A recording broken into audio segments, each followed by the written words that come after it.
ভিডিওটা শুরু করার আগে তোমাদের সকলকে আমি একটা গ্রুপের সাথে পরিচয় করিয়ে দিই। গ্রুপটা আমার নিজের, তোমরা চাইলে এখান থেকে কম ডায়মন্ড টপ আপ করতে পারবা। তোমরা যা নিতে চাও উইকলি মান্থলি সবকিছু কম দামে পেয়ে যাবে। আর তোমরা ফ্রিতে তোমরা এই জায়গায় টুর্নামেন্টও খেলতে পারো। আমরা সবসময় টুর্নামেন্ট দিয়ে থাকি। আর হ্যাঁ, এখানে প্রতি সপ্তাহে বড় বড় টুর্নামেন্ট আয়োজন করা হয়। তোমরা সবাই গ্রুপে জয়েন হয়ে যাও। আর হ্যাঁ, তোমরা যারা ডায়মন্ড টপ আপ করবা তোমাদের স্ক্যাম হওয়ার কোনো সুযোগই নাই, যেহেতু গ্রুপের অ্যাডমিন আমি নিজেই। তো আর দেরি কিসের, সবাই যাও, যায় ডায়মন্ড টপ আপ করো আর ফ্রি টুর্নামেন্ট খেলো। তো চলো এখন মেইন ভিডিওতে যাওয়া যাক।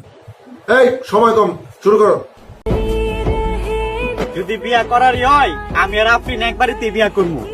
আমি বিয়া করবো আফরিনের হবু জামাইয়ের বোনেরে। আর স্যার বিয়ে করব আমার হবু জামাইয়ের বোনেরে, যাতে দুইজন মিলে একসাথে ফিরাইতে পারি। যারা যারা বিয়ে করতে চাও একটা করে কমেন্ট বক্সে ছবি দেওয়া যাও, যার ছবি সুন্দর হইব তার বাড়িতে প্রস্তাব যাইবো।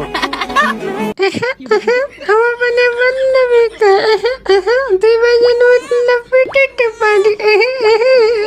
মানে তোদের কি নেকামি না করলে হয় না? কি এর লেগে ধরো সে তো বায় না। তোদের এইসব উল্টো উল্টো নেকামি আমাদের ভালো লাগে না। তোরা মরে যা, আমরা তো শান্তিতে থাকি। মানে এইসব ভিডিও দেখলে তোমাদের বাচ্চা থাকার আশাটাও মরে যাবে। কেমনে করে এত নেকামি আমিও বুঝি না ভাই। তোমরা ওদের ভিডিওতে এত ভিউ কিভাবে দাও? এই মেয়ে নাকি কয়েকদিন আগে প্লামেনের ক্রাশ ছিল। এটা ক্রাশ কিভাবে হয় রে ভাই? রুচি বলতে ওদের একটা কিছু থাকে নাকি? তোমাদের ওই রুচিটাও নাই? খালি চেহারা সুন্দর হলেই ক্রাশ হওয়া যায় না। এই কথাটা কেন পাবলিক বুঝে না? যাকে তাকে ধরলেই কি ক্রাশ বানানো যায়? মানে নাই কোনো চেহারা, নাই কোনো রূপের গুণ, তোমরা যাকে পারো